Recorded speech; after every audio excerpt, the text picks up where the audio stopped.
Hello, my name is Mary Miele. I am a tutor, a teacher, a parent, and the founder of Evolved Education Company. We are a full-service tutoring and advisement company for all of your educational solutions. On this podcast, we'll explore ideas, techniques, and resources that you can use to support your school-aged child to conquer any learning issue.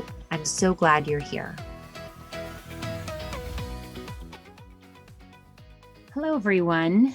These next couple of episodes are going to be on executive functioning. We had a series of webinars that we produced in April of 2021 to share information and ideas to parents around executive functioning topics. So in the next couple episodes, we're going to talk about those topics, and you can view the entire class if you want to on our YouTube channel as well, where we have the slides and a little bit more commentary on some of these topics if you want to go into them. So today's subject is how to help your child to study. It's the first in the series, and I start off just by asking parents to do this. Grab a sheet of paper. Write down 3 sentences, any will do. Now study them. What did you do? So I want to know, how did you study them? What did you do to study them? So interestingly enough, the word study is part of the problem that many kids have when we ask them to go study, because the word study is a very broad, vague word that means many different things. So studying can mean learning or understanding something. It can mean contextualizing, memorizing, practicing, organizing, mastering, right? It can mean all of those things. So we have to really be clear with our kids about what it is that we want them to be doing when we're asking them to study. So I'm going to go through a couple of failures that I pointed out in the class as a starting point to hopefully connect you with some of the things maybe going on with your kids. Failure number 1, most kids spend about 90% of their time gathering what they need to learn, and they call it studying. Failure number 2, most kids study everything they need to know. Failure number 3, most kids spend time studying in a manner that does not fit their brains. Failure number 4, most kids spend time studying with no regard to how they'll be tested. Failure number 5, most kids study the night before the test. Failure number 6, most kids never evaluate the effectiveness of their studying strategy. So there are a couple of typical approaches that I see kids making, especially when they enter into our practice. This is their best, this is what their brains do. They say, I have a test on Tuesday. I'm going to go make a Quizlet. And they go and they make note cards for all the terms they have to know and all the things they have to know. And they just start going through those cards. It's great to use Quizlet, and I'm not by any means saying not to, but it's missing the whole point. And I'm going to go through some of the strategies that you can use instead of just running and making a Quizlet, or making note cards, or procrastinating and avoiding studying altogether, or practicing a bunch of math problems is another one that I see a lot of times. Okay, so the first thing you're going to do is create your roadmap. How does my brain learn best? What's my learning ability like? Do I need any amendments to how I'm going to be learning? What is this teacher's testing style? What's the way in which my teacher is going to assess me? What can I learn from feedback on prior assessments? And what can I do as I learn to minimize traditional study time? So all of these are great questions to ask yourself as you create your roadmap. We're going to replace the word study with words that actually mean something to a student. So we're going to organize, gather information, contextualize, memorize, practice. We can see what that means, these words mean. Study does not necessarily tell us what to do. So to start the process, I ask students to find out how will you be tested. Is it going to be very straightforward? Is it going to involve showing you new problems that you then have to apply your knowledge to? Do you answer multiple choice questions, fill in the blanks, short answer, essay? Is it cumulative or only on a certain type of piece of information?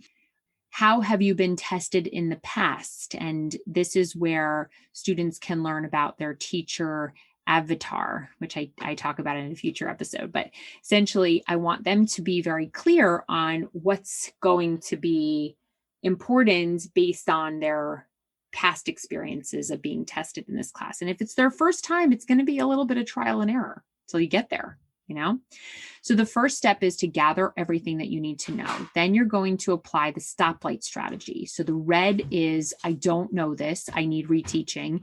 The yellow is, I need to memorize and practice and compartmentalize, diagram, work with this a little bit more.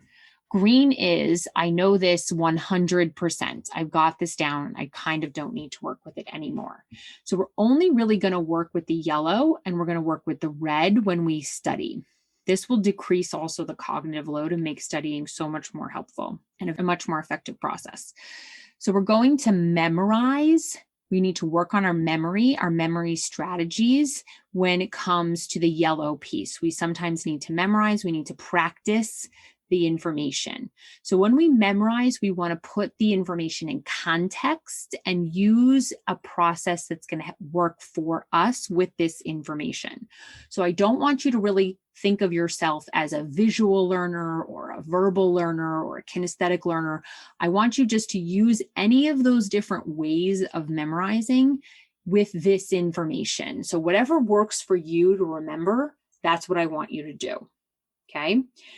Sometimes we have to memorize things over a course of a week. Sometimes we use just a couple of days or a couple of hours. It depends on the volume of the work that we have to memorize. We also need to practice. So sometimes we need to practice our math problems. Now, when it comes to this, I would always add a last step to this where I want you to take your problem, make your solution, see if you're able to work through the solution.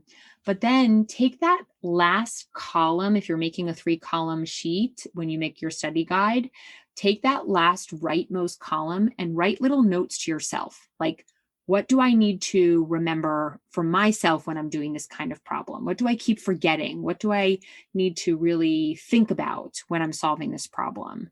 So it's a way to cue you into your area of challenge when it comes to this particular type of problem. Now, a lot of math teachers and programs don't necessarily teach students how to study math. And I think there is a way to do it. And this isn't for every student, but it does work for most students. And that is where you take the problem, you write it down, and then you write down the solution to the problem from step 1 all the way down. And again, you write down little notes to yourself, which is, don't forget, you have to remember to do this, or remember, this involves this kind of concept, you keep forgetting. So little notes to yourself. And then you can study all the way through, making a schema all the way through as you study. So you're going to see the problem and the directions. And in your brain, you're tying that to the solution, which you're then tying to what you specifically have to remember. So it should go all the way through. I also think there's value in talking about math problems. So we don't just have to work them out on paper. Sometimes it's just as valuable to see the problem and the direction and just talk out what that means and what the result of that word would be. So a lot of my kids in pre-algebra struggle with directions such as simplify or explain or evaluate. And so just getting them familiar with what's the end result when you're given that word is really helpful. So those are different ways you can be more efficient in your practice as you study. The other thing I'll say is that you do want to enjoy the process of studying. So it's not great to belabor it in terms of studying for hours and hours at a time. Most brains don't really work well that way. So it would be best if you worked for 20 solid minutes on something, took a brain break, and then worked another 20 minutes on the same thing or moving on to another thing. So just be aware that if your child is frustrated or crying or melting down when they're studying, that's the time to stop, because you don't want to build an experience around studying that's so frustrating because it may cause the student just to have to overcome that feeling that, the situation has produced. Okay, I hope this is helpful in providing you with some ideas on how to help your child study. If you have questions about any of this, please write to us at hello@evolveded.com. And I'm looking forward to seeing you in the next couple of episodes in which we're diving even deeper into some more executive functioning concepts and ideas. Thank you so much for listening to Evolved Education. If you like what you hear, please subscribe and write a review. You can send us any and all educational questions to hello@evolveded.com, and we'll try to address it in our upcoming episodes. That's Evolved Ed, EVOLVEDED.com. To learn more about how we can support you, go to evolveded.com and book a complimentary 15-minute phone call with us. Are you a professional educator? You can join our teaching school membership platform to gain support and engage in a community interested in learning together. Click on the link in our show notes to learn more.